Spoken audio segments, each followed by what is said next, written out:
This is Reaganism, a podcast dedicated to exploring where the Reagan movement lives today. I'm Roger Zakheim, director of the Ronald Reagan Institute in Washington, D.C. On this episode of Reaganism, Reagan Institute Policy Director Rachel Hoff is joined by Dr. Mark Clifford, who serves as president of the Committee for Freedom in Hong Kong and author of the book, The Troublemaker, How Jimmy Lai Became a Billionaire, Hong Kong's Greatest Dissident, and China's Most Feared Critic. They discuss Jimmy Lai's early life in China, his rise as a successful entrepreneur, and his eventual transition into media, where he became a vocal critic of the Chinese Communist Party. The discussion also covers the impact of the Tiananmen Square protests on Lai's activism, the role of his media outlets during the 2019 protests in Hong Kong, and the international response to his imprisonment.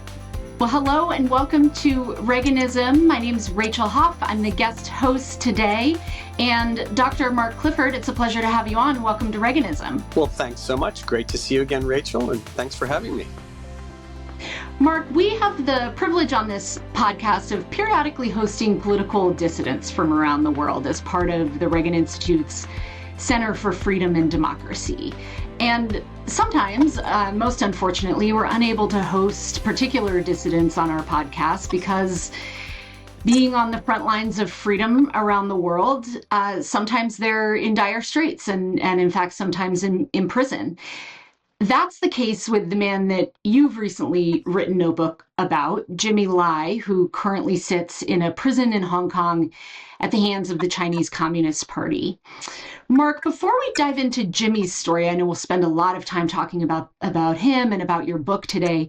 Why don't you tell our audience a bit about how you became involved in Hong Kong, and in case our audience isn't familiar with the ins and outs of Hong Kong's political history, maybe weave in a bit about its transition in the 1990s and what's happened since. Sure. Well, thanks, Rachel. That's a good place to start. I moved to Hong Kong in 1992. I was working for a magazine owned by Dow Jones, the Far Eastern Economic Review.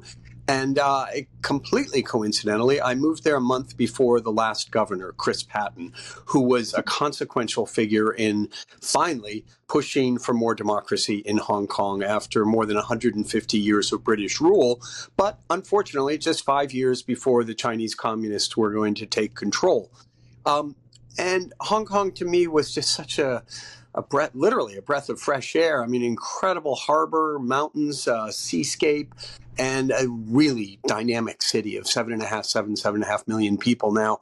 I was lucky enough, among many great people there, to meet this entrepreneur named Jimmy Lai. And he was running a clothing company, had been a sweater manufacturer, and a couple years before had started a magazine that was unabashedly pro-democracy. This was at a time when the communists were about to take over, and right after the Tiananmen killings in 1989 that saw hundreds, perhaps thousands of Chinese protesters killed. So I met this guy, Jimmy Lai, and knew him over the years. He was, incredible businessman, and I got to know him better. Eventually went on the board of directors at the media company, which published Apple Daily, the main pro-democracy newspaper in Hong Kong, and unfortunately was on the board when Chinese authorities, Hong Kong authorities, forcibly shut the company, and Jimmy was thrown in jail. He was put in jail at the end of 2020 on New Year's Eve, and he's now been in prison for more than 1,500 days, most of that time in solitary confinement. It's such a radical transformation in his own life from his time as a business leader and as a publisher, and then to be in jail now for over 1,500 days. But that wasn't the first radical transformation in Jimmy's story. Your book starts at the beginning of Jimmy's own journey from his time being born in mainland China and his journey to Hong Kong long before he was a billionaire. Tell us a little bit about his early experiences in China and how they really shaped his worldview and what he's done since. Yeah, I mean, it's an incredible story. It would sound like implausible fiction, but it happens to be true. He was born 2 years before Mao took power in China. His family had been wealthy, but was ripped apart by the Maoist communist political struggles. His father went to Hong Kong. His mother had the choice to go, but she would have had to leave Jimmy, his twin sister, and an older sister behind. So she stayed, but she was put in and out of the labor. Jimmy always called them labor camps, but they were free-flowing enough that she could usually come home on weekends. But think of it, a 4-year-old kid, 6-year-old kids, they were on their own all week. Jimmy was in and out of school and in and out of a lot of trouble. He was kind of a juvenile delinquent, I guess. He was a real hustler. And it was a time of increasing trouble in China. So he's born in 1947. We think. We don't actually have a birth certificate, and he's not even sure. And at the age of 12, so 12 and a half, so probably 1960, 61, he went to Hong Kong. He was desperate to go somewhere where he had a chance to better himself. But you think about it, he said it took him a year to get permission from his mother. He actually got a one-way permit out of China to go to the nearby Portuguese enclave of Macau, then smuggled himself into Hong Kong. I wondered for a long time, because he said it took a year before he could convince his mother. I thought, what mother would let a 12-year-old undertake this perilous, an illegal, dangerous voyage to Hong Kong? And then it hit me, kind of, maybe I'm pretty thick, because it took me a little while. This was a time of the so-called Great Leap Forward, when something like 45 million Chinese died of famine. So you think his mother must have been terrified that she's going to watch her son die. And in fact, 4 years later, his twin sister swam across to Hong Kong, because you have to get across the Pearl River Delta. Obviously, she didn't go all the way from Macau. But anyway, these were the conditions he was brought up in. He went to his mother's sisters, his aunt and uncles. They were living in a shack. Hong Kong was filled with shanty towns. There were 1 million or 1.5 million refugees who'd fled Maoist China, almost half the population. I mean, it was just teeming with squatter villages. Their shanty was so small that there wasn't even room for Jimmy to sleep on the floor. So that first night, his aunt took him over to a glove factory in a working class district and got him a job as an odd job boy. They let him sleep on the table, and kind of the rest was history. He went from being a child laborer, lost a fingertip in an accident, lost hearing in one ear. 15 years later, he owned a factory. 5 years after that, it was the biggest sweater maker in Hong Kong, if not in Asia. Then he went on to start a retailer that became the kind of first of the fast fashion retailers. Then he went into media. So an incredible entrepreneurial story. And although I've known Jimmy for over 30 years, until I wrote this biography, I thought he was one of 1,000, 10,000 entrepreneurs. I mean, the city's filled with people just crackling with entrepreneurial energy. But he really is one of the best and the brightest of his generation. Business after business, sweaters, retail, media. And the fact that, whatever you think of his politics, what kind of a city that prides itself on being a free market center, a place for business, would lock up one of its best and its brightest entrepreneurs? It's just throwing a brain in the drain. That transition that you previewed there at the end from after that rise to success from such humble beginnings to the such great success in fashion, in retail, in the garment industry, and then taking that pivot into media. We don't see that pivot. It's not a traditional businessman pivot. Tell us why that pivot. What was going through Jimmy's mind when he decided to bridge from that successful business career in fashion and retail into the media business? Yeah, I mean, it's a great question, and as you say, it's not a usual trajectory. Particularly in the U.S. and Europe, people are either in media or they're in another business. They're not usually in more than one business. And the idea that you go from the rag trade to newspapers is kind of pretty far-fetched. And I think a lot of Jimmy's friends thought it was pretty far-fetched.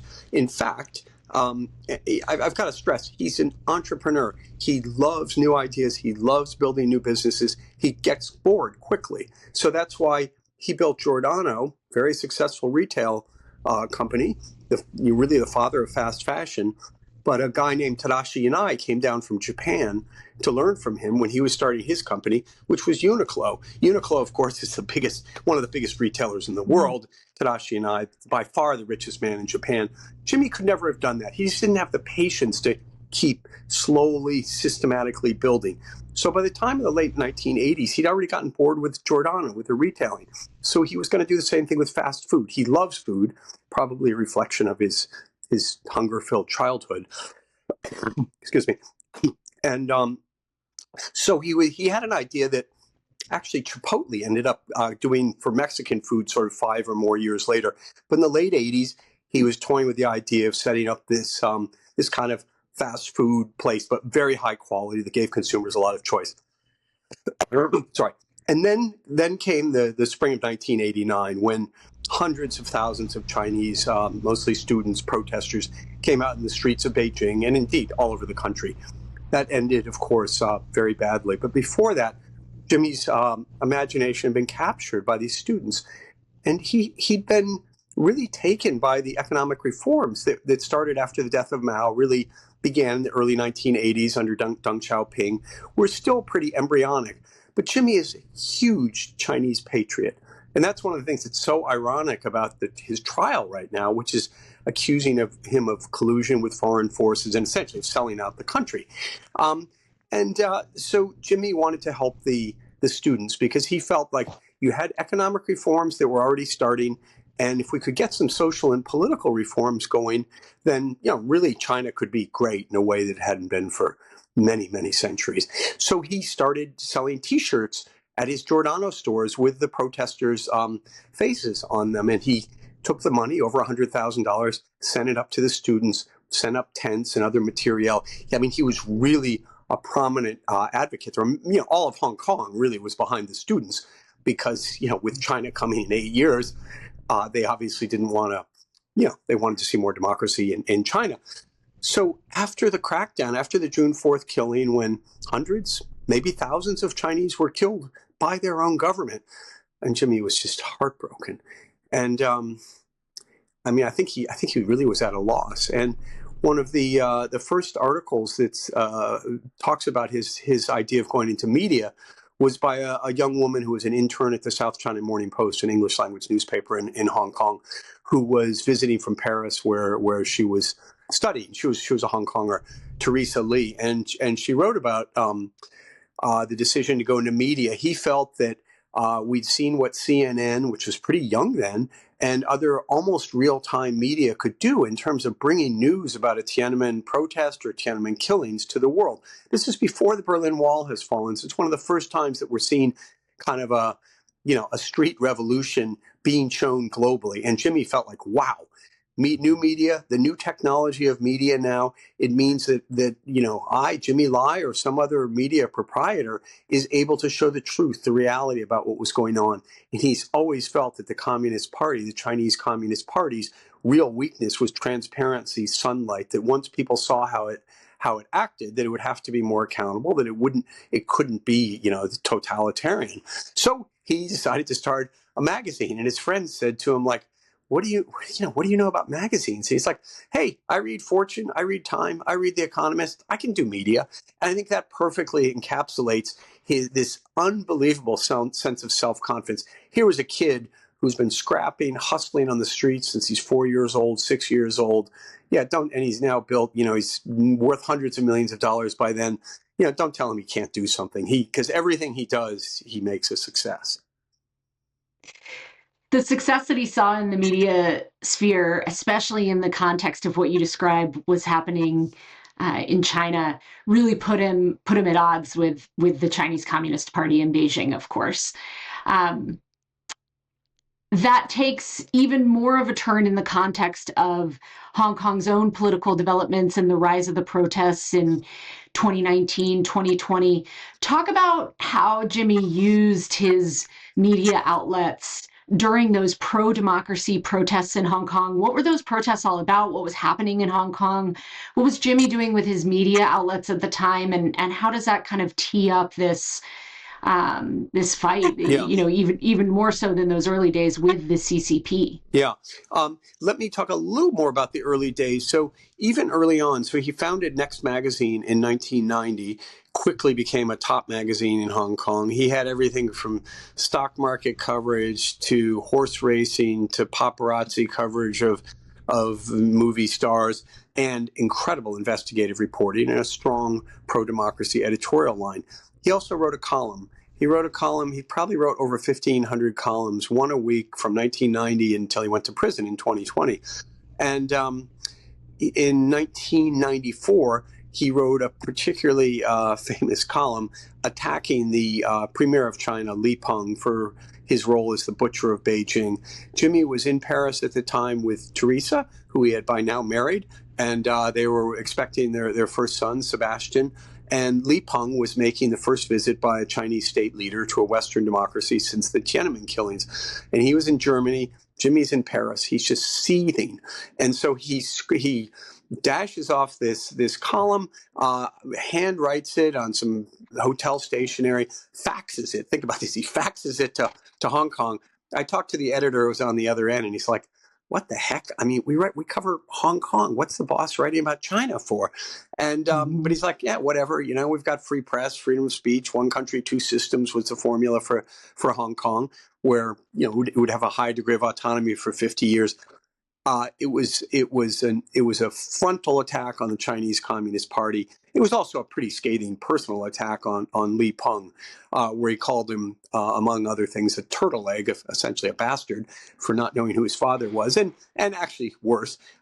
So I saw him a few weeks after that, just after the Chinese authorities had responded by closing the Giordano store that had just opened up in Beijing. China's just opening. Finally, the world's great untapped consumer market is opening to Hong Kong and other businesses. And this was a warning to Jimmy, back off.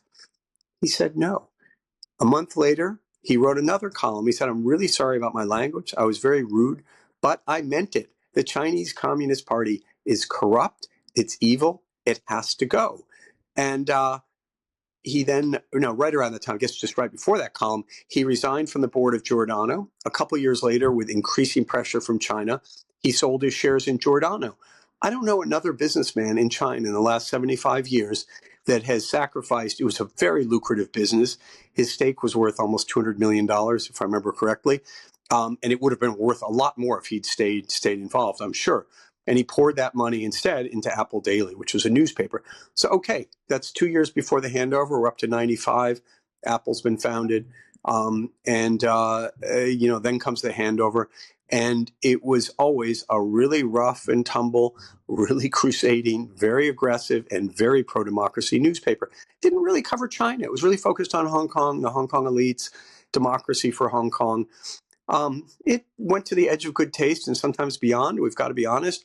But it had impact, but I don't know that it had the kind of impact it was to get in the 2000s. So in 2003, Jimmy and his team took what was a very, very small opposition movement against a proposed national security law.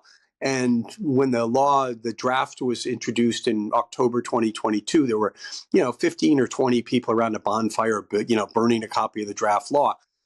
Fast forward 8 months to July 1st, 500,000 people are out in the streets in Hong Kong protesting this. That was Jimmy. That was Apple. That was Next. So I think that, this 1994 column against Li Peng, but really the 2003, the fact that the Chinese, who are very, very aware of the power of the media, and they think of media and propaganda as the same thing. They definitely don't favor free media. They saw that Jimmy had something. This was a foe that they had never run up against. So first, the guy turns his back. What kind of businessman is this? You turn your back on your profitable Giordano retailing company, you go to media. Then with media, you're going front on against the Chinese Communist Party.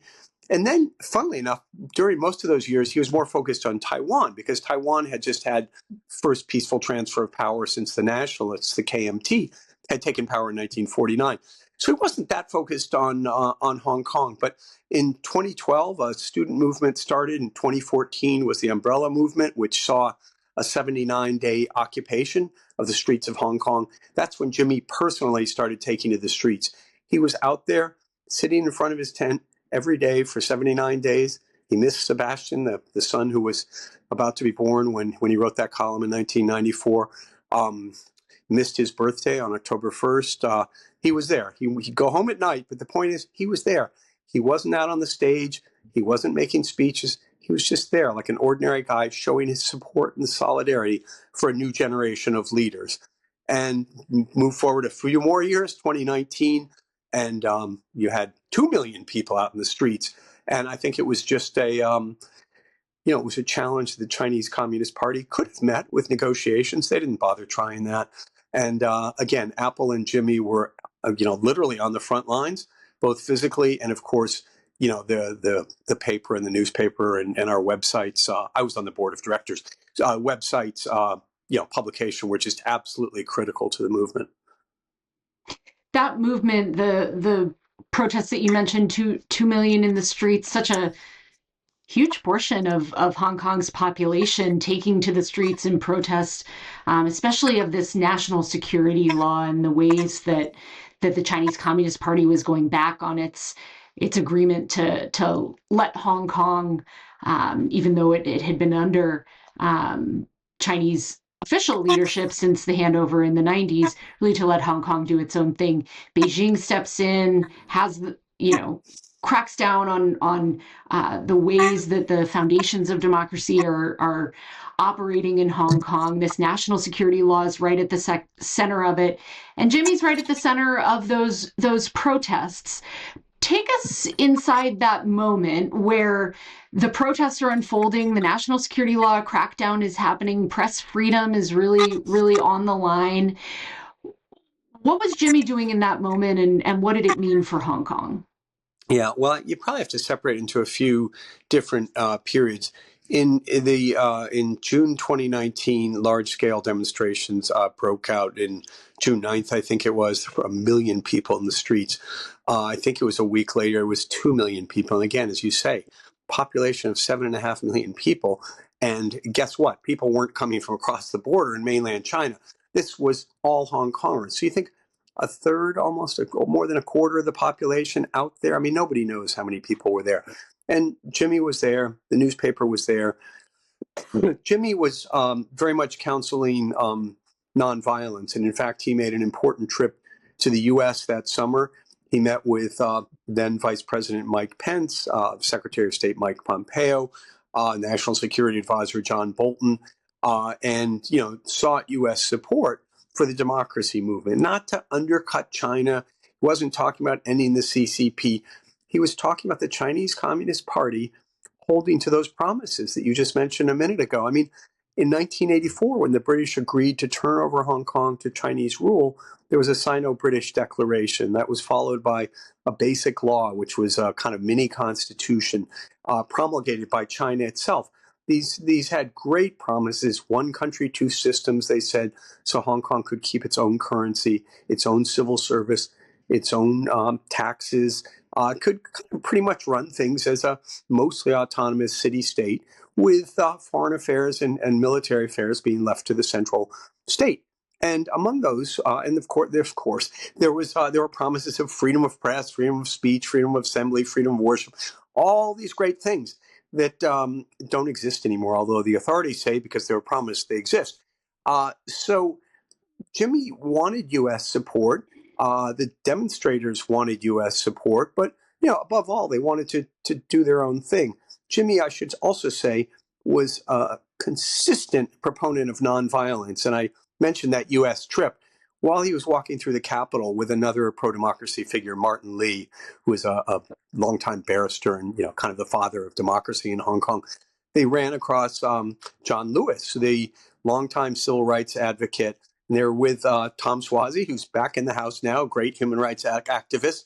And they saw Lewis, and Jimmy said, hey, or maybe Suozzi asked him, will you make a video for the kids of Hong Kong, for the students, and really underscore the importance of nonviolence, which is, John Lewis was a, extreme exponent of. And so John Lewis did that. So yes, I mean, Jimmy had contacts with the U.S., but definitely wanted a peaceful solution. In fact, students often criticized him for not being radical enough. They said, Jimmy, Martin Lee, you guys, you've had 30 years, you've been nice, you've been, just, really nice. And what has it gotten you? Nothing, There was a slogan often street painted, "You've taught us that peaceful protests don't work." And there was increasing property violence, which Jimmy was not happy about, but he wasn't the leader of a movement. So, he was there. I don't want to say he was on the sidelines. He actually took an increasingly prominent role in 2014 and in 2019. But, there were a lot of tensions in the movement. He definitely was on the much more peaceful, much more conservative fringe. But he was out there. I mean, he was marching. He was getting tear gassed. He was getting arrested. He was at vigils, even when they were illegal. And then towards the end of that year, there were elections for the lowest level of office in Hong Kong, the district councils. And the Beijing people thought it was going to be a sweep for them because they figured the public was tired of all these demonstrations and the chaos and the vandalism. And instead, there was an overwhelming victory for the pro-democracy people. And my supposition, just a supposition, there's no evidence of this, is that at that point, Xi Jinping, General Secretary of the Chinese Communist Party, said, enough. You got two choices. Most governments, of course, would negotiate. As I said, the Hong Kong government didn't even make a pretense of that. I think Xi Jinping just said, I've had it. Deal with these people. So he pulled a guy out of retirement, Sha Baolong, in his little over 65, I think, at the time. His last job had literally been busting up churches in Zhejiang province, Christian churches. When you send in ruthless enforcers, you're sending in mafia enforcers, basically. And so from that period, Shah was appointed in December. Those elections were at the end of November. So December 2019, then the COVID epidemic hits, and which was a very, very convenient pretext to basically stop giving approval for any protests because of social distancing rules. And 2020, the environment became much more nasty. For example, Jimmy was arrested on June 4th that year at a Tiananmen memorial. Simply, he was convicted and had served time for incitement to riot, and that consisted of stepping out of his car, lighting a candle, saying a prayer, talking to no one, and getting back in his car. And the judges, in their infinite wisdom and that wonderful rule of law that they claim still exists in Hong Kong, decided that this was incitement to riot, despite the fact there was no riot, and he didn't do anything anyway. So that was June. At the end of that month, June 30th, this national security law came into effect, which you alluded to. Jimmy didn't back off. And in fact, he started doing these addresses to the people of Hong Kong, these weekly, almost like fireside chats.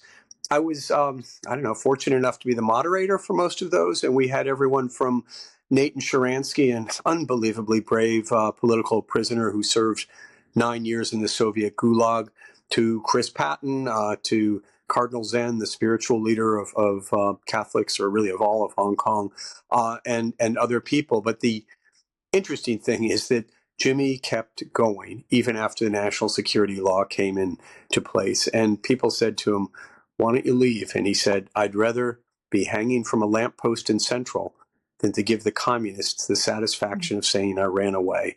And that's just who he is. I think that's so powerful. You talk about in your book that he would have had the ability to leave. Clearly resources were not an object in his situation. Many chose to leave Hong Kong, but he chose to stay. And I think that quote that you shared is so powerful. It could have spared him his current fate, but he thought it was more important to stay and take the stand for his principles and what he believes in. I want to turn to our side of the world. So you covered Jimmy's arrest. You mentioned he's now been in prison for over 1,500 days. During our own recent elections, President Trump was asked about Jimmy's case, and Trump said that he would 100% get Jimmy out of prison if he returned to the presidency. President Trump's now in the White House. What actions could the U.S. government, could President Trump take to make good on that promise? Yeah. Well, I first of all, let me remind everybody, Jimmy is a British citizen. He has never had a Chinese passport. As far as I could tell, the last time he's traveled on Chinese papers was when he left on that one-way permit to Macau back in 1961. So I think Britain also needs to be involved. And Prime Minister Keir Starmer has also said it's a real priority for his government to get Jimmy Lai out of prison. I mean, he's a British citizen, not a U.S. citizen. I would hope that President Trump, potentially working with Prime Minister Starmer, could work some kind of deal with China. So it's great news that we've got a promise from the top to get Jimmy out. We've also had extremely good support from senior working level people in the administration, State Department, National Security Council, and others. And Jimmy is pretty high up in terms of the list of priorities. On the other hand, there's a lot that goes on in the Sino-U.S. relationship. I'd make one point that I think perhaps the Chinese haven't fully appreciated is how much trouble Jimmy and the almost 1,000 other political prisoners are in jail.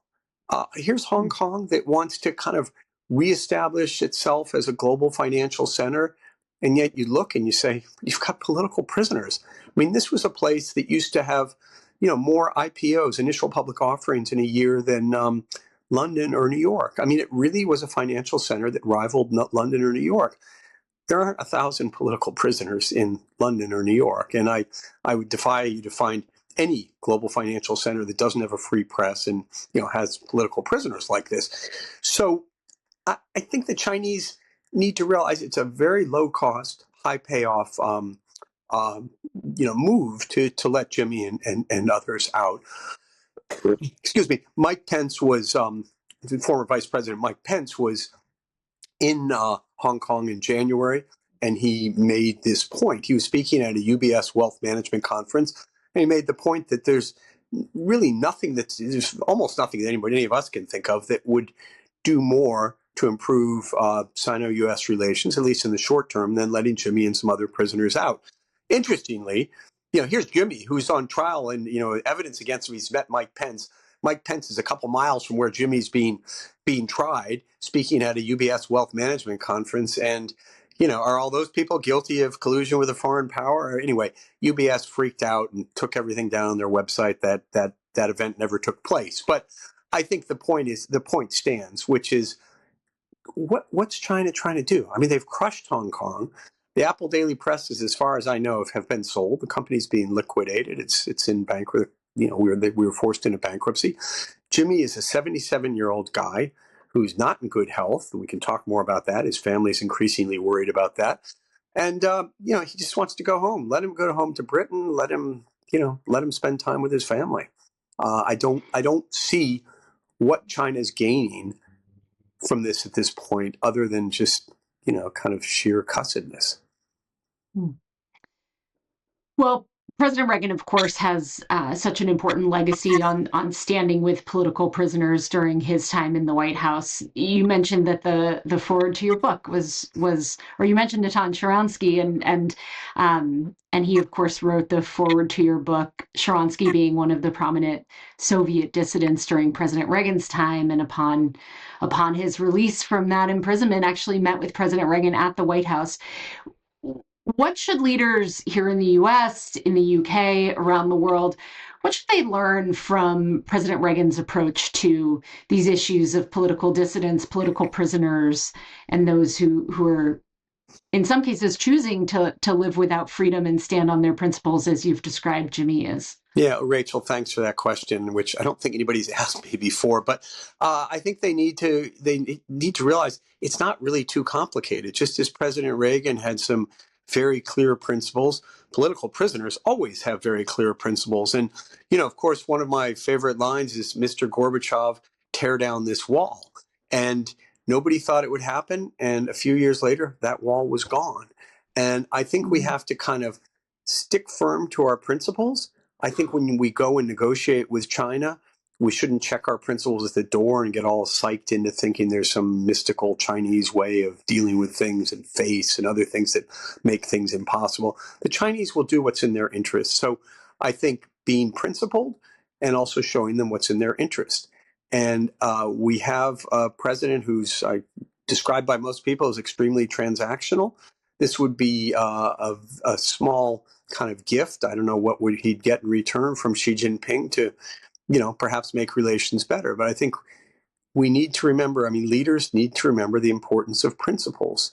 And I think that's perhaps the greatest legacy from President Reagan in terms of dealing with Sharansky and other political prisoners. And I think it was wonderful that not only did he meet Sharansky when he got out, but I believe that he and Margaret Thatcher met Sharansky's wife when she was going around lobbying for her husband's release. And you think about it, 9 years in the Gulag. Jimmy is in solitary confinement, and he's been there most of the 1,500 plus days that I think he's been in prison about 1,520 days. And he's been in solitary most of that time. It's bad. He's 77 years old. Sharansky was a much younger man. But, I think we just have to give credit to Jimmy and Sharansky and others who can continue to maintain their principles in the face of overwhelming pressure to crumble, to plead guilty, to kowtow before evil forces. And I think just as President Reagan and Prime Minister Thatcher encouraged and gave aid and comfort and succor to people around the world who are trying to stand up for their principles, I hope leaders today can do that. Because people like Jimmy and Sharansky talked about this a lot. Sharansky and Jimmy and I had this amazing conversation, and I subsequently talked to Sharansky, Jimmy, and he talked separately. And the idea is to live as a free man in prison, and that's what Sharansky did, and that's what Jimmy is modeling himself on. And from what I hear, he's living as a free man. He's freer than he's ever been in his own mind. That's such a beautiful, hard to understand, but really beautiful sentiment. And I want to ask you maybe a final question before we turn to our lightning round. In the epilogue of your book, you make this other really, I think, beautiful and important point about Jimmy. You referenced earlier in our conversation calling Jimmy a patriot, a Chinese patriot. The quote from your book is so great. You say, "If Lai's guilty of anything, it's excessive optimism about China. He's conceded that he was wrong about economic openness and the widespread access to technology leading to liberalization. But far from being a crime, Lai's actions are those of a Chinese patriot." Talk a bit about how you think about those concepts of patriotism, of pride, of optimism, of this man who's sitting in a prison in Hong Kong. Yeah, it's very complex. And by the way, although I've known him for 30 years, I didn't set out to write a biography. It was only after he'd been in prison. So I haven't had a chance to discuss. I feel quite confident in everything I wrote, but I'd love to plumb his thinking on this more. So, but my, take on it would be he's born in China. So much of him, just loves China.